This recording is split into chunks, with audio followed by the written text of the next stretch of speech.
జై శ్రీరామ్, హరహర్ మహాదేవ. ఇప్పుడే ఒక వీడియో చూశానండి.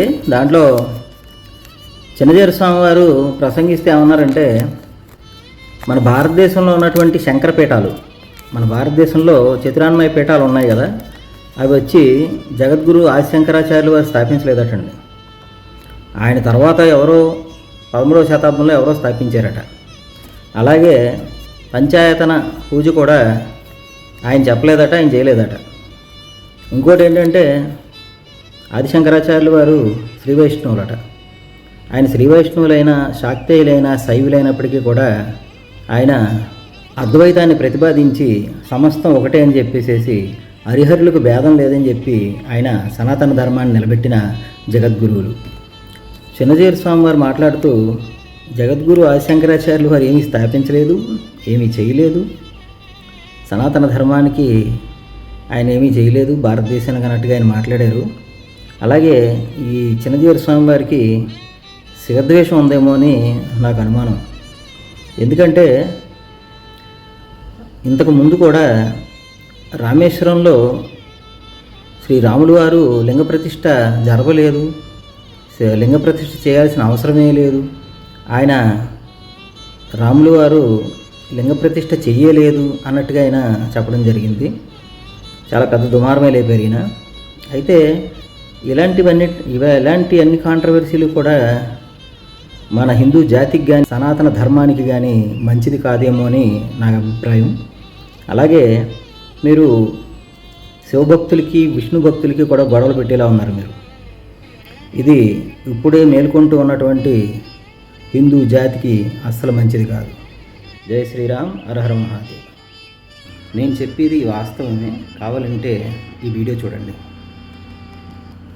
ఏదో శంకరాచార్యులు వారు 4 మఠాలు ఏర్పాటు చేశారు, 4 దిక్కుల్లోనూ చతురామ్నాయ పీఠాలు అని అంటుంటారు. ఈ చతురామ్నాయ పీఠాలంటే పూరి జగన్నాథంలో ఒకటి, ద్వారకలో ఒకటి, జ్యోతిర్మఠంలో ఒకటి, శృంగేరిలో ఒకటి, ఇలాగ 4 మఠాలు ఏర్పాటు చేశారు.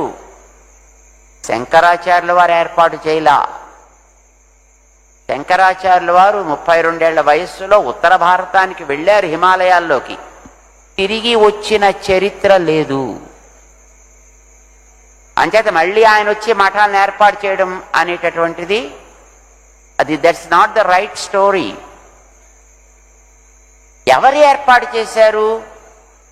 తర్వాత కాలంలో 13వ శతాబ్దంలో మన విజయనగర మహాసామ్రాజ్య సంస్థాపకులైనటువంటి హరిహర రాయలు, బుక్కరాయలకి గైడ్గా ఉండేవారు విద్యారణ్య స్వామి. వేద భాష్యాలని రచించినటువంటి మహాపండితుడు ఆయన. వేదాంత దేశికుల వారి యొక్క సహాధ్యాయి ఆయన. విజయనగర మహాసామ్రాజ్యాన్ని ఏర్పాటు చేశాడు. ఆయన ఏర్పాటు చేశారు ఈ 4 పీఠాలని. ఆయన కాలంలో